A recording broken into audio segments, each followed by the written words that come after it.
Damas y caballeros, hoy es de verdad un privilegio para esta logia y también para la Gran Logia Valle de México ser testigos de este evento fraternal entre dos filosofías que tienen mucho en común. En uno de los vértices le llamamos gran arquitecto del universo y consagramos nuestros trabajos y todas nuestras acciones para honrarlo vivamente día con día en pro fundamentalmente de nuestras patrias. En el otro vértice se le llama Krishna también al arquitecto del universo. Los Krishnas y los masones aman profundamente la virtud y aman profundamente la ciencia.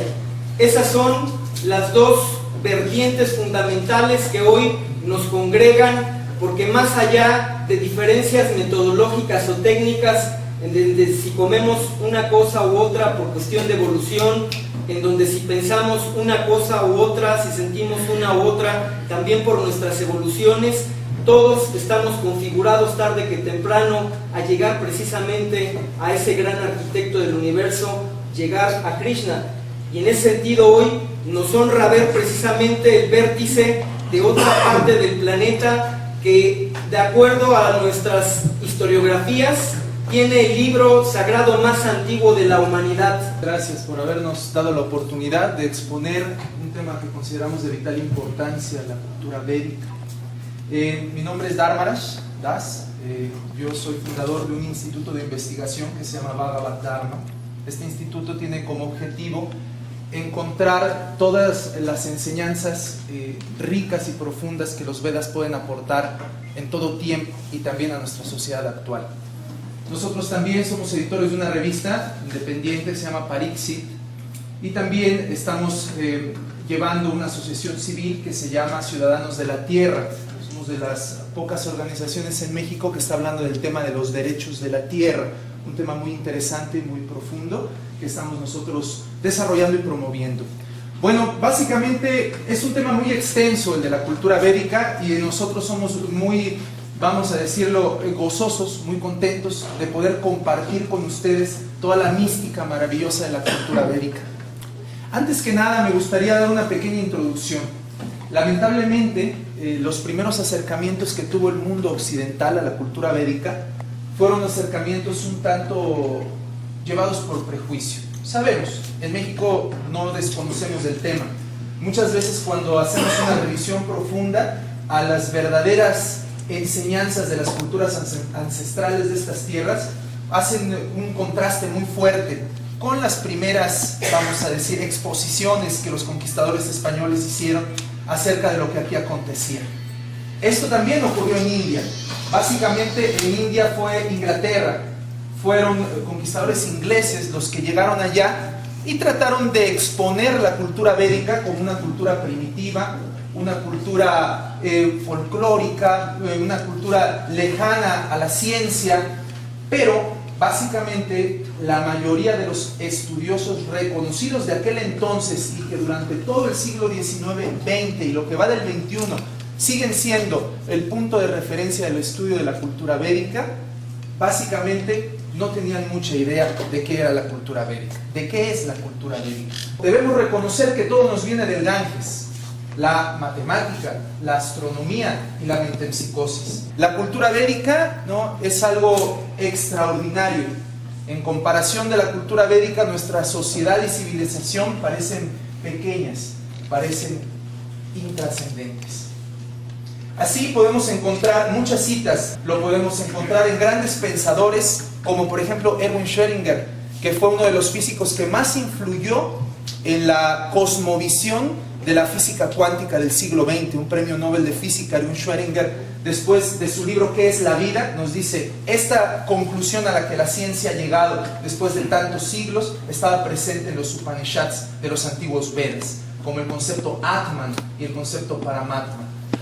De esa manera también hubo una corriente de aprecio a la cultura védica y la intención del día de hoy es tratar de exponer la razón por la que estos pensadores tuvieron ese aprecio, que podamos vislumbrar cuál fue la razón real por qué estos grandes pensadores apreciaron y admiraron con tanto fervor la cultura védica. Thoreau, Emerson, por ejemplo, son famosos, Humboldt, por ejemplo, grandes admiradores de la cultura védica. Para la cultura védica, cuando nosotros la analizamos en profundidad, libros como el Ramayana, el Mahabharata o el Srimad Bhagavatam, libros de más de 5000 años de antigüedad, por lo menos, que nos hablan ya de eventos pasados, cuando nosotros nos acercamos a esta literatura, la cosmovisión que tiene acerca de civilización es muy particular. En nuestra sociedad occidental pensamos que la civilización ha hecho un progreso, mientras sus métodos de producción y sus métodos técnicos han evolucionado. Eso también ha llevado a un progreso en la sociedad. Eso le llamamos nosotros en Occidente positivismo. En la cultura védica se tiene una visión muy distinta de esto. En la cultura védica el universo entero está lleno de cultura. El universo entero está lleno de vida y de civilización. Así como lo a través del Mahabharata, del Srimad Bhagavatam, se expone que la civilización, que la cultura humana, que las sociedades humanas están en diferentes estados de conciencia, en diferentes estados de evolución, y que esta evolución no depende de una línea en el tiempo, sino depende de un estado de conciencia, de un estado de la fe. ¿A qué se refiere la fe? Esto es una parte central dentro de toda esta exposición. La fe dentro de los Vedas no se conoce como un credo. La fe dentro de los Vedas es una convicción.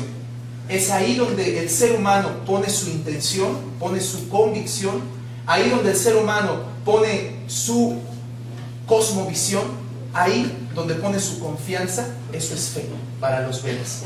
De hecho, desde el punto de vista de la cultura védica, toda nuestra sociedad occidental, inclusive nuestro empirismo y nuestro racionalismo, son un tipo de fe. Eso es una de las cosas más increíbles que nos aportan los Vedas. Por ejemplo, para los Vedas hay 3 tipos de adquirir conocimiento.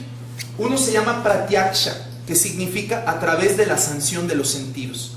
Otro se llama anumana, que significa los edificios intelectuales que construimos a través de la experiencia. Y la tercera forma de adquirir conocimiento es perfecta. Estas 2 primeras que mencioné son imperfectas, porque tanto pratyaksha como anumana, tanto los sentidos como el intelecto, son 2 herramientas imperfectas. Los sentidos no nos dan, vamos a decir, una referencia absoluta de nuestra realidad, y el intelecto construye edificios inacabados. Son herramientas y las usamos, pero no son perfectas. Los Vedas nos dicen que hay una tercera manera de adquirir conocimiento, y eso se llama sabda. Sabda es cuando la conciencia puede liberarse tanto de la influencia condicionada de los sentidos como del intelecto inacabado, y puede tener una percepción directa. Esto lo conocemos en Occidente como revelación. Este sabda o revelación es una manera de adquirir conocimiento perfecto. Y en base a ese sabda están escritos los Vedas, en un lenguaje que se llama sánscrito o Devanagari. Devanagari de hecho quiere decir la ciudad de los dioses. El sánscrito también quiere decir bien acabado, depurado, consistente, culto, fino. Eso quiere decir sánscrito. Y es el idioma en el cual se exponen los aspectos espirituales más evolucionados. En los Vedas podemos encontrar un análisis muy profundo acerca de una sociedad empírica y racional, ¿sí?, como nuestra sociedad occidental. Se considera el empirismo y el racionalismo como una herramienta muy poderosa. En el capítulo 6 del Bhagavad Gita, en el verso 46, se explica lo siguiente: cuando el ser humano se encuentra en una etapa primitiva, no inquiere, no investiga, no razona. Cuando el ser humano comienza a ser civilizado, comienza la indagación. Esa indagación debe tener un objetivo, una meta. Nuestra sociedad occidental se divorció mucho de las tradiciones religiosas. De hecho, las personas pensantes en Occidente comenzaron a divorciarse del colonialismo religioso y del fanatismo oscurantista de muchos siglos. Eso lo sabemos. Eso sucedió en nuestra sociedad occidental. Había una gran inconformidad con la manera en la que se exponía todo lo relacionado con el espíritu, con el ser, con lo eterno, con lo divino.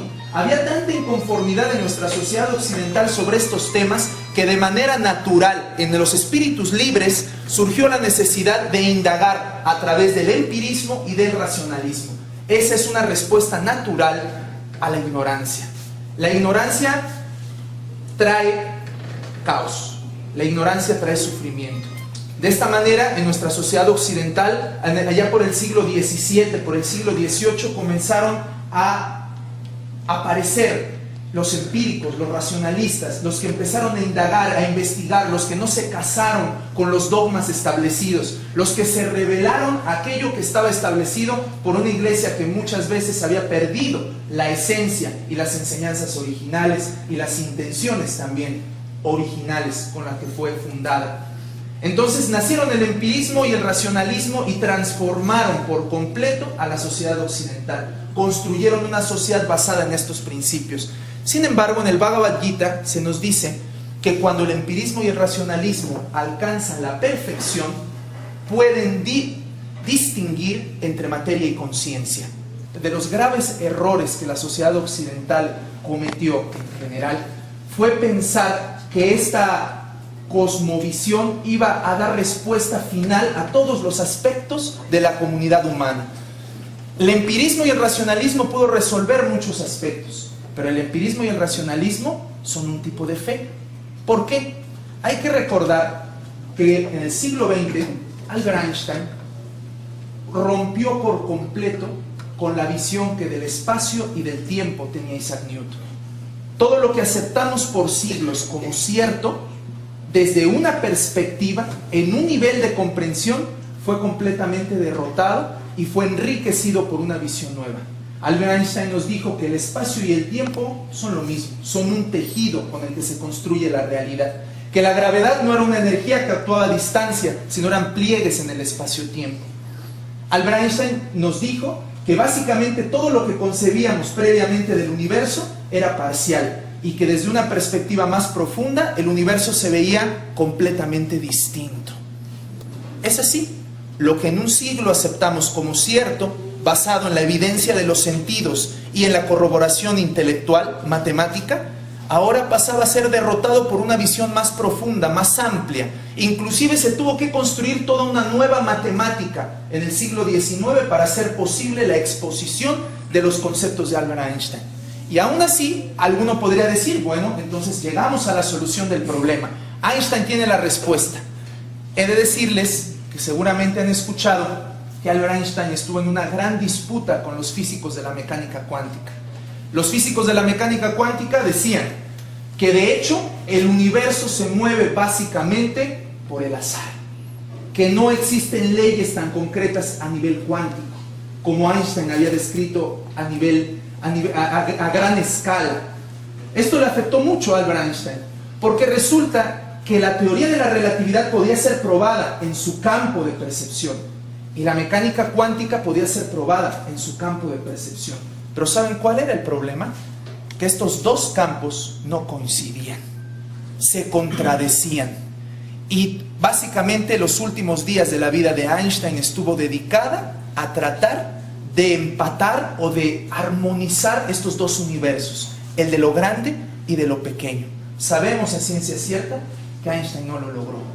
De hecho, las conclusiones que se generaron a partir de la física cuántica son el mundo moderno que hoy tenemos. Que de hecho toda esta realidad que nos rodea no es más que una proyección de la conciencia. Esto, por ejemplo, lo expone el famoso Erwin Schrödinger en su libro ¿Qué es la vida? Ahí nos dice que el mundo que nos rodea no es más que una proyección de la conciencia, que la materia ha sido creada como una expresión de la conciencia. De hecho, hoy en día, a nivel cuántico, se explica, por ejemplo, Hans-Peter Dürr, grandes físicos como Werner Heisenberg, como Erwin Schrödinger, premios Nobel de Física, ¿no? Grandes personajes de la física actual, inclusive personajes como Amit Goswami, nos explican que la realidad es construida a través de la influencia de la conciencia, que a nivel cuántico es la conciencia la que afecta el comportamiento de la materia. Esto es uno de los cismas más grandes que ha podido tener nuestra cosmovisión occidental, porque quiere decir que todo el dibujo de la realidad que nos hicimos durante los primeros siglos de la ciencia empírica y racionalista fue un dibujo inacabado. Y a medida que esa misma ciencia empírica y racional ha evolucionado, hemos llegado a la conclusión de que el universo actúa de una manera distinta a como habíamos concebido. Lo más interesante de todo esto es que en el Bhagavad Gita se expone tal cual. Se dice, cuando una civilización comienza a desarrollarse, esta civilización comienza a indagar. Esto se llama jnana. Comienza a indagar, a adquirir un conocimiento científico. La conclusión de este conocimiento científico se llama Sankhya. ¿Qué significa Sankhya? Poder distinguir entre la materia y la conciencia.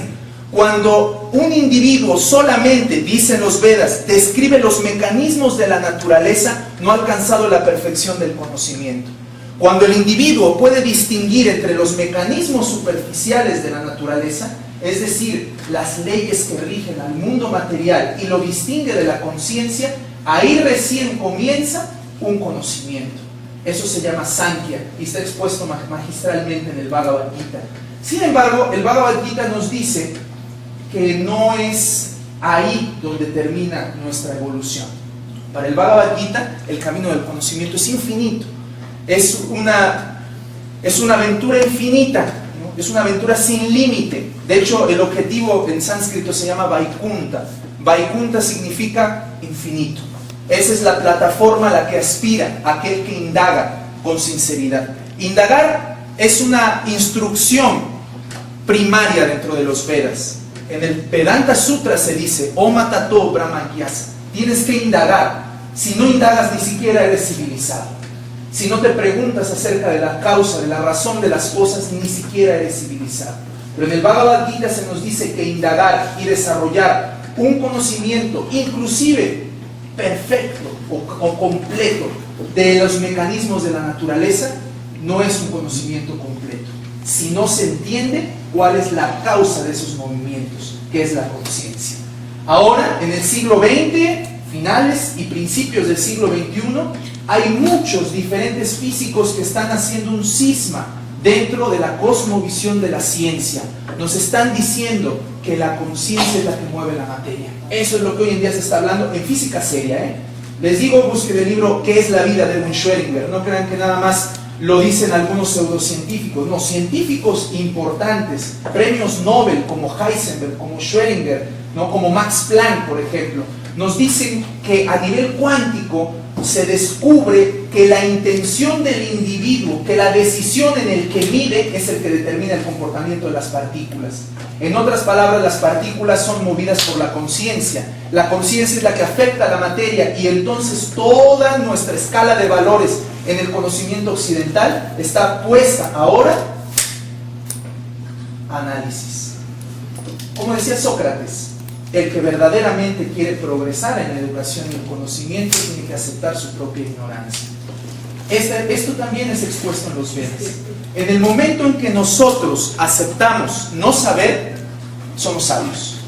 En el momento en que nosotros creemos saber, no importa cuántos títulos o cuánto acervo de conocimiento o cuánta información hayamos acumulado, en el momento en que creemos saber, detenemos el proceso natural de evolución del conocimiento, que comienza con la aceptación de la propia posición.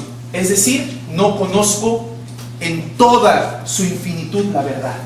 Como no conozco en toda su infinitud la verdad, estoy en una posición relativa aún, en una posición condicionada aún, y desde esta posición puedo hacer un progreso. Tener esa disposición, eso se llama conocimiento, eso se llama sabiduría, y Sócrates es un exponente perfecto de este concepto que también está implícito dentro de los Vedas. En los Vedas, por ejemplo, saben ustedes que en el Bhagavad Gita, uno de los libros principales, un guerrero, ¿no?, empieza a hablar con el Señor Supremo y simplemente no ocurre ninguna revelación hasta que este guerrero acepta su posición, y tiene la disposición de evolucionar en el conocimiento. Mientras nosotros no tenemos la disposición de evolucionar en el conocimiento, mientras nosotros no aceptamos nuestro propio condicionamiento, entonces no hay evolución. En los Vedas se dice que el empírico, cuando logra la perfección, puede distinguir entre conciencia y materia. Sabe que de hecho la materia es una energía dependiente de la conciencia, que la materia es de hecho modificada y alterada por la influencia de la conciencia. Esa es la perfección del empírico. Sin embargo, se dice que de esta posición todavía podemos escalar hacia una posición más elevada. todavía podemos evolucionar a un nivel de entendimiento más profundo. Se llama tapasmi. ¿Qué quiere decir? Aquel que puede controlar los sentidos. Nosotros podemos poner y apartar la conciencia que está difuminada o que está repartida en diferentes intenciones y traerla de regreso hacia la comprensión de nuestra naturaleza original, de quiénes somos en esencia. Esa es la capacidad del tapasmi. Ya no solo comprende que es conciencia y la distinción con la materia, base del conocimiento, sino también empieza a ejecutar actividades que lo llevan a hacerse cada vez más consciente de su naturaleza, hasta el punto de la perfección del tapasmi. ¿Cuál es la perfección? Lograr concebir esa naturaleza consciente a plenitud, vislumbrarse con su propia naturaleza. Esa naturaleza se llama Jivatma. Esa es nuestra naturaleza original que es descrita en los Vedas y que ahora es expuesta en diferentes tradiciones. De hecho, la palabra Atman es también el origen de la palabra alma del occidente. La palabra Atman significa unidad de conciencia, individuo, ser viviente, entidad viviente. Esa palabra Atman es muy importante porque es lo que tú eres, lo que yo soy. Esa conciencia individual, la percepción de esa conciencia individual es un desarrollo más evolucionado en el progreso de la conciencia. Sin embargo, esa evolución no para ahí. Todavía continúa más, nos dicen los Vedas. El Bhagavad Gita nos dice que después de concebir nuestra naturaleza original, después de comprender nuestra esencia, después de experimentar nuestra naturaleza constitucional, entonces nos volvemos yogis. ¿Qué significa un yogi? Un yogi no nada más es aquel que hace algunas posturas o algunos ejercicios. El yogi es expuesto a lo largo del Bhagavad Gita y del Srimad Bhagavatam como un místico. Y es uno de los aspectos más profundos de toda la cosmovisión védica. Porque ahí es donde se nos describe la percepción que los Vedas tienen del universo que nos rodea. ¿Qué es un yogi? Un yogi es alguien que comprende las leyes que rigen el universo. También comprende su naturaleza constitucional. Y también tiene la capacidad de controlar algunas de esas leyes que gobiernan la naturaleza. Son místicos. Los yogis son místicos. Dentro de las escrituras védicas, dentro de los estudiosos del yoga, por ejemplo, al Señor Jesucristo se le considera un gran maestro del yoga, un gran maestro de la perfección del yoga. Un místico es alguien que puede controlar sus accesos, que puede viajar, que puede trasladarse voluntariamente en el universo en el cual nosotros, almas condicionadas, estamos atrapados. En los Vedas se explica que las almas condicionadas, que comienzan con los karmis, aquellos que solo trabajan para satisfacer los sentidos, que siguen con los gyanis, aquellos que indagan la razón última de las cosas, que siguen con los tapasmis, los que comprenden su naturaleza consciente, y después los yogis, aquellos que tienen la facultad de deambular voluntariamente por todas partes. Esa es la descripción que se da del yoga, y en esa descripción también se nos da un panorama amplísimo del universo que los Vedas nos describen, que hoy en día nos describe la ciencia moderna. Es mucho más cercana esta visión de los Vedas a la ciencia del siglo XIX o del siglo XVIII. La ciencia del siglo XIX y del siglo XVIII nos maneja un universo mecánico, un universo como un reloj. Sin embargo, la ciencia actual acepta que nuestro universo es mucho más complejo, mucho más sofisticado. Esta misma percepción está implícita en los textos védicos, donde se nos dice que aquel que puede controlar los sentidos y puede conocer la naturaleza de su mente, puede también utilizar la realidad voluntariamente. Sin embargo, en los Vedas se nos dice cuál es la perfección del yogi, porque también decíamos que este yoga no se detiene, o que este progreso del conocimiento no se para, no se detiene, es infinito. Entonces debe continuar. ¿Hacia dónde sigue el yogi? Aquel que ya no está condicionado o confinado a los sentidos y la inteligencia o a un cuerpo mortal. ¿Hacia dónde progresa? Todavía hay un progreso mayor. El yogi progresa hasta la plataforma de la relación con la fuente suprema de todo. Esa relación con la fuente suprema de todo es la perfección del yogi. Esa fuente suprema se le llama Paramatma, o la suprema alma, la fuente original de la existencia. Cuando un yogi establece una conexión, yoga, una liga, una unión con esa fuente suprema de todo, ha alcanzado la perfección del yoga. Pero eso todavía no se detiene ahí. Todavía hay un escalafón más adelante. Después de la perfección del yoga, dice, de todos los yogis, dice el verso 6.47, el siguiente verso del Bhagavad Gita, y de todos los yogis, aquel que me adora con gran fe, aquel que tiene una relación íntima de amor, es el mejor de todos.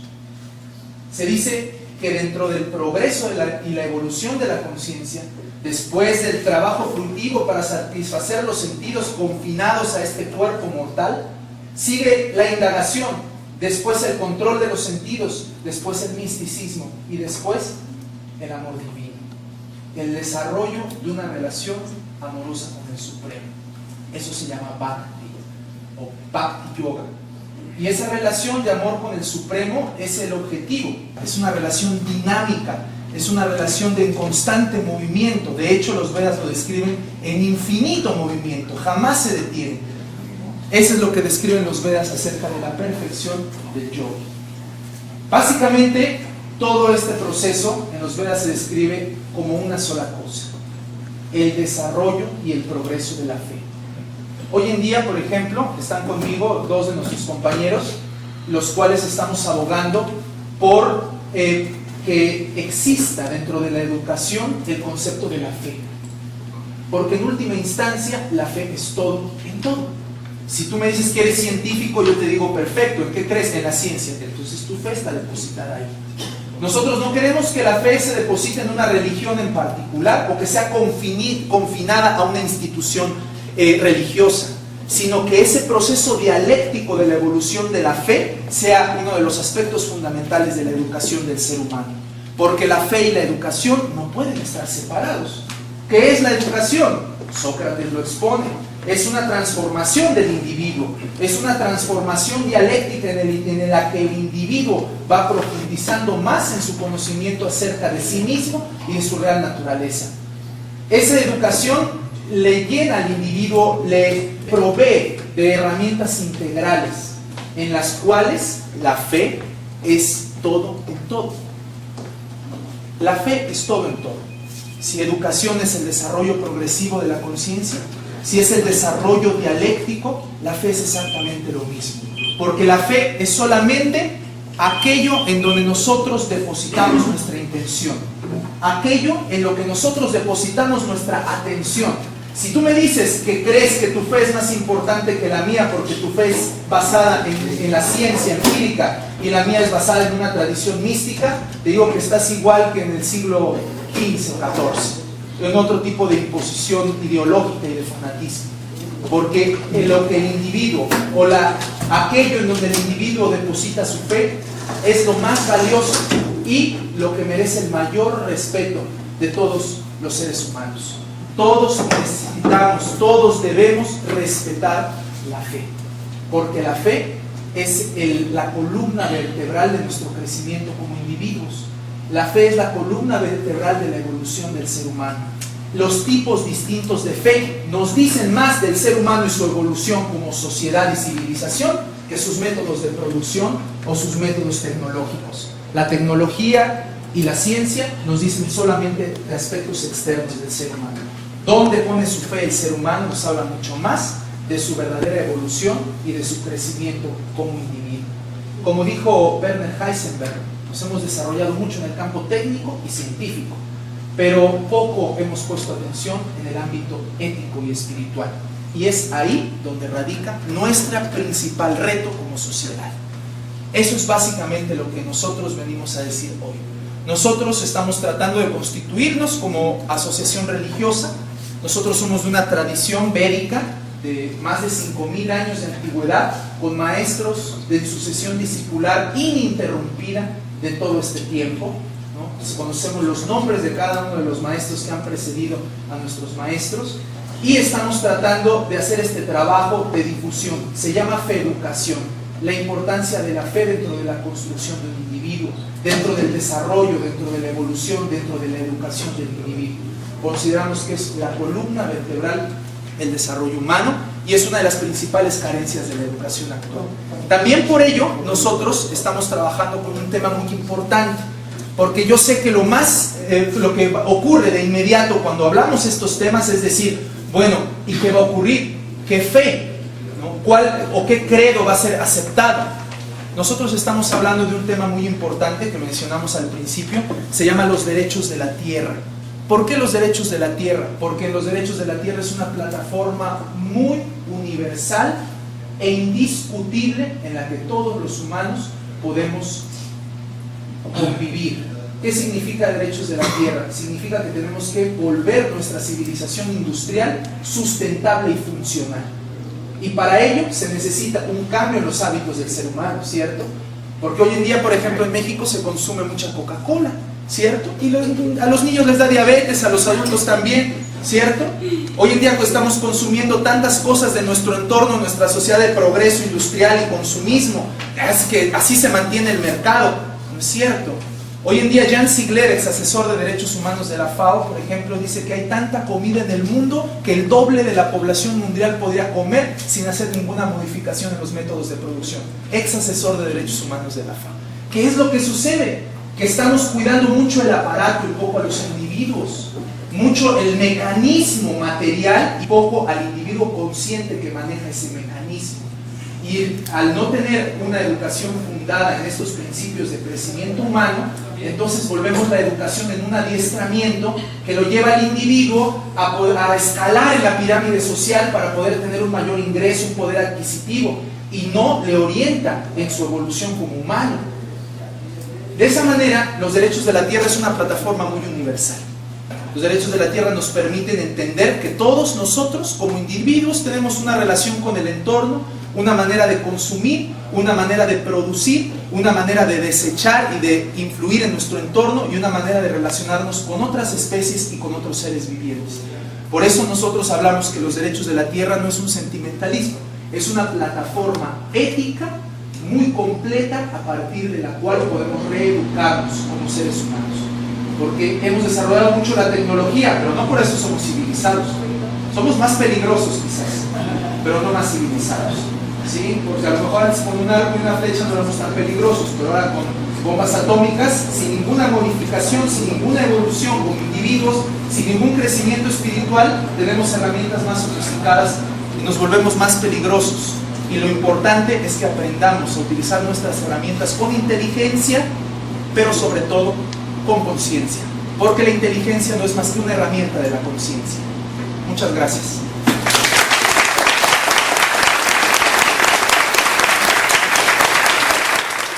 En estas tierras, Netzahualcóyotl también hablaba del Intloque Nahuaque o del Dios desconocido.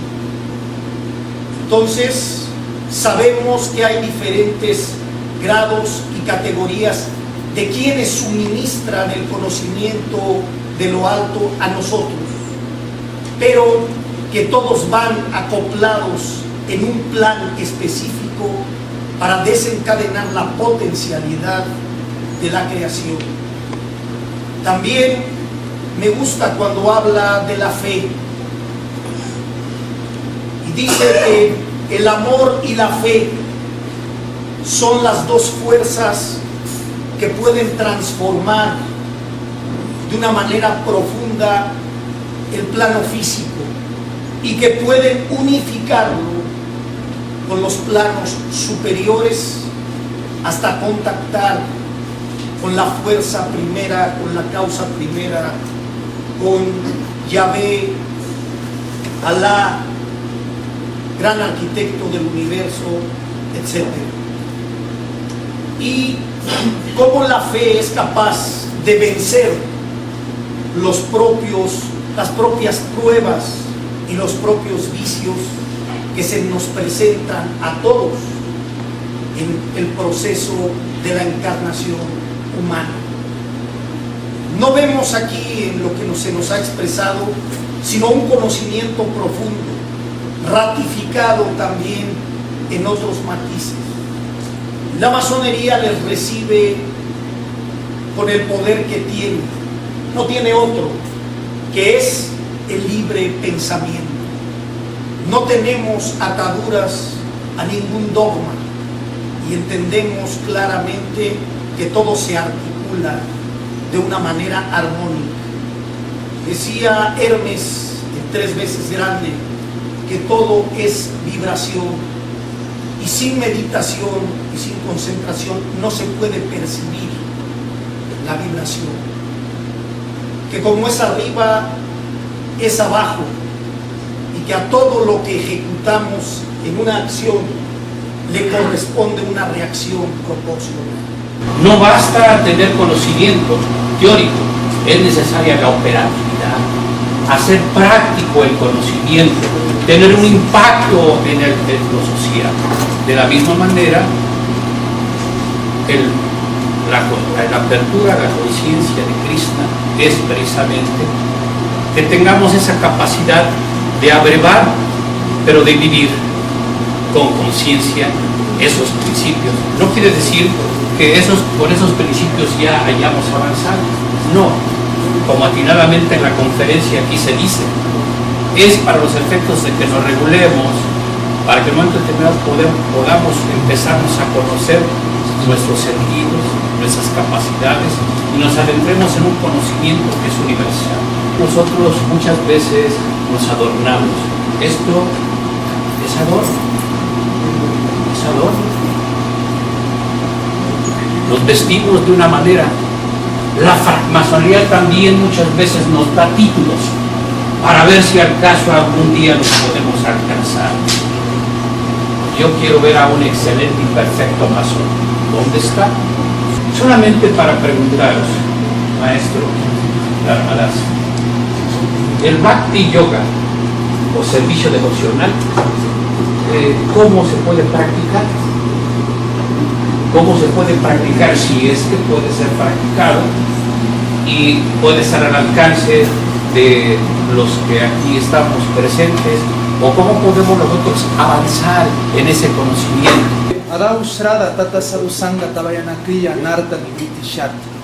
Lo primero que nosotros tenemos es algo de fe, una convicción por buscar esa realidad trascendental. Cuando esa fe despierta en nuestro corazón, el siguiente paso es sadhusanga, es acercarnos, intimar con aquellas personas que están solamente dedicadas a la búsqueda de la verdad. Esos hombres honestos, esos hombres limpios y transparentes que se dedican exclusivamente al servicio divino, tenemos que acercarnos a ellos, y esa es la metodología perfecta y de hecho es la llave maestra de todo el mundo espiritual. Mi pregunta es, ¿Krishna es Cristo o qué papel juega Cristo en la historia de nuestra religión? Cuando nosotros estudiamos los Vedas podemos encontrar, y lo afirmamos con bases, la respuesta a muchas de las preguntas que parecen inaccesibles en nuestro contexto histórico. La palabra Cristo, de hecho, proviene de la palabra Krishna, es el mismo principio. Krishna significa supremamente atractivo y a Cristo se le considera un Shakti Avesh Avatara. El concepto Avatara dentro de los Vedas es muy importante. Avatar significa el que desciende. Hoy en día en nuestro lenguaje popular distorsionamos el sentido original de esta palabra. Avatara significa el que desciende, es decir, no viene a preguntarnos, no viene a, vamos a decir, a dialogar y aprender, sino viene encomendado con un fin específico. Ete cham sakalapum sham Krishna stu bhagavan swayam indrari vyakulam lokam hridayanti yuge yuge.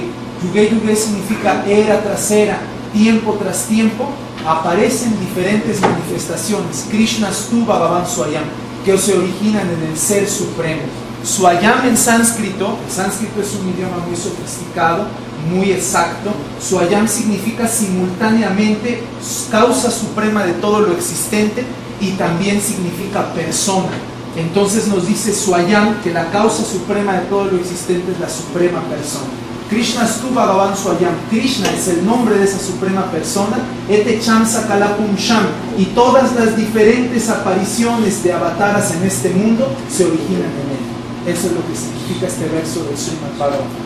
Queridos hermanos y hermanas todos, el comentario es el siguiente: el universo se abre y el corazón del cielo también.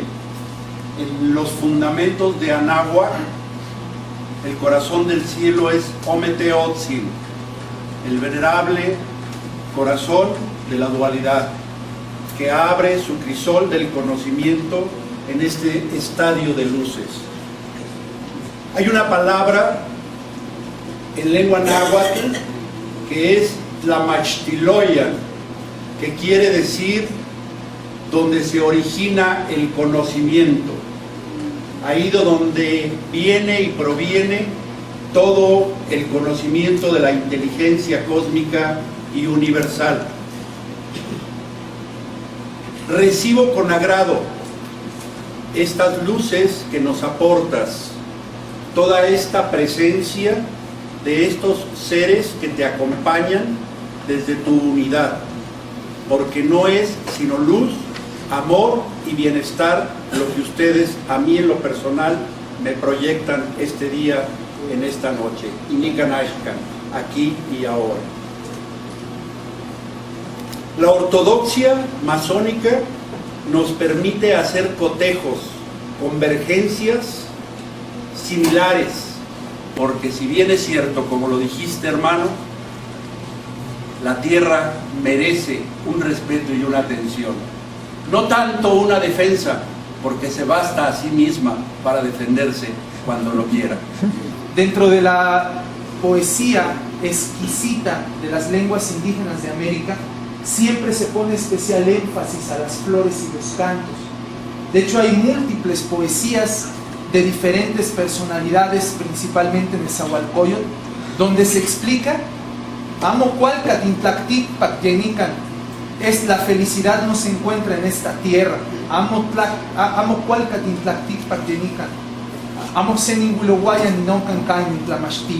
La verdadera felicidad se encuentra en la región de las flores y los cantos. Esto es muy empatado con lo que los Vedas nos dicen. Una región hecha exclusivamente, dice el Brahma Samhita, donde cada paso es una danza, donde cada palabra es una poesía, y donde toda una dimensión en donde todo lo existente está expresando constantemente la belleza y la dulzura suprema del Señor Krishna.